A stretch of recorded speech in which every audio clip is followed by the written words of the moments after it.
I have never eaten a funny looking pasta in my life.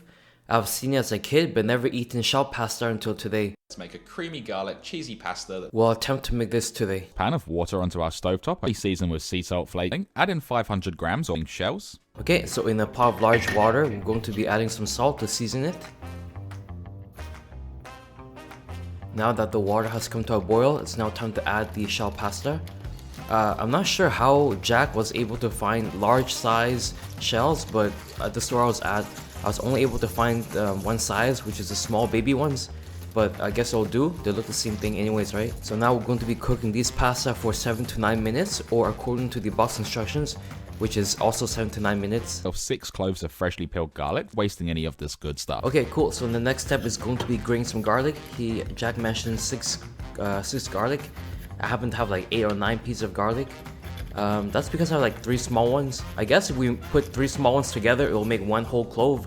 So give or take 1 or 2 garlic, it shouldn't be a problem, right? Also, why is his garlic so pasty and mine's like dry looking? Next, we're going to need 60 grams Grana Padano cheese or Parmigiano Reggiano. Welcome to today's show and tell. Today we have some real triangular cheese. It's called the Parmigiano Reggiano.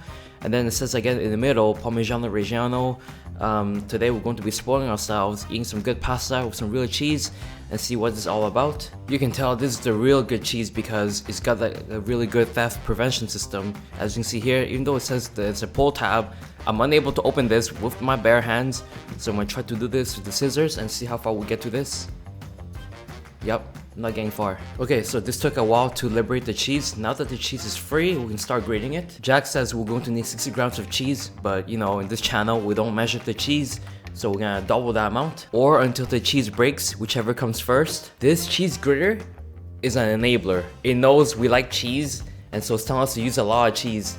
I like it. Okay, so this is what it looks like. We have a healthy amount of cheese, and this is called the Parmigiano Reggiano. Y'all put some respect on the name. Place a large pan onto your stovetop over a high heat. Add in 1 tablespoon of butter. I think I'm running low on butter. I don't know if that's 1 tablespoon butter, but we'll just drop the whole thing in there, just because. Along with 1 teaspoon of olive oil. Okay, now Jack says 5 milliliters of olive oil. Okay, you gotta chill. That looks a little bit more than 5 milliliters. Sorry, I meant to say 1 teaspoon. What's the conversion rate? Is 5 milliliters same as 1 teaspoon? Tablespoon? I don't know, we're committed. Once it's melted, add in the minced garlic, and whilst mixing around the whole time to prevent it from burning, pour in 80 milliliters cup of chicken or vegetable stock. Okay, now that the garlic is fully melted, it's now time to add the garlic. Oh my god, what a disaster. I actually burned the garlic. Oh, by the way, I'm adding the chicken stock. I don't have chicken stock, so it's gonna be chicken bouillon instead. Okay, so back to this disaster. Now, this part here, I was considering, do I continue with it? Do I restart? If I continue, I can have that burnt, you know, that roasty flavor of the burnt garlic to accentuate the flavor of the dish. But do I want to save 3 minutes of my time and redo the garlic? I don't know.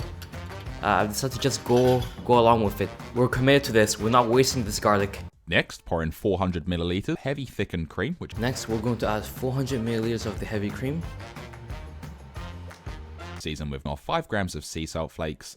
I don't have the sea salt flakes, but I do have the regular sea salt, so we'll just use that. So we're going to need 5 grams of that salt. And hit this up with 10 cracks of black pepper, seasoned to your taste. Next, we're going to add some black peppers, so just add according to your taste. Bring the cream to a boil, gently simmer to 6 to 7 minutes. Let's then add in 120 grams of baby spinach, which Now that the sauce has come to a boil, it doesn't look like there's a lot of sauce in here. It might look a little dry for the pasta, we'll see. Now we're going to add the spinach, and we're going to keep mixing until the spinach shrinks in volume. right about now, the pasta will be ready. This can then be directly transferred to the sauce. Okay, so the next step is going to be adding the pasta to the pot. I forgot to save the pasta water. To this now, we can add in the freshly grated Grana Padano or Parmigiano Reggiano cheese. Okay, next. So then we're going to be adding the Parmigiano Reggiano into the pot. I think we've done it with the cheese. Look how much cheese we have in here. Yeah, this is gonna be creamy as hell. Simmer for 1.5 to 2 minutes. Please check the sauce for seasoning, just if necessary, with sea salt flakes and cracked black pepper. Okay, so now that we have assembled everything together, it's now time to mix. It kind of looks a little dry. I don't know, it looks like a dry pasta. I might have to add like more of that cream. I still have a bit of cream left. Okay, so the next step is going to be seasoning the pasta. In my case, I'm going to add black pepper. As for the salt, I don't think I'm going to add any salt because the cheese is already salted to begin with, and I'm planning on sprinkling some cheese more at the end. Okay, cool. I think it looks about done here. I think we should start plating it. Look at how creamy it is. I'm glad that we've added more cream to it. It looks really velvety. Okay, cool. So this is how the pasta looks like on a plate after we plate it. We've added some black peppers, some olive oil, some more cheese to make it look fancy. It kind of looks like something the restaurant would sell. Can't wait to dig into this.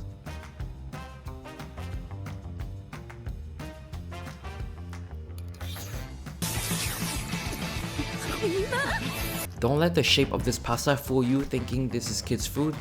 This shell pasta is very tasty, creamy, and garlicky. It has so much depth of flavor from the actual aged cheese of the Parmigiano Reggiano and from the slight accidental burnt garlic.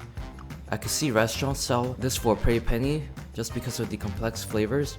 The shell pasta is a good choice to use because it holds so much sauce in it. Easily one of my favorite dishes to make. Overall, a 10 out of 10, we'll make this again. Do you watch Chef Jack Ovens? Have you had any kind of shell pasta before? Let me know. Anyways, that's all for today. Thank you for passing by.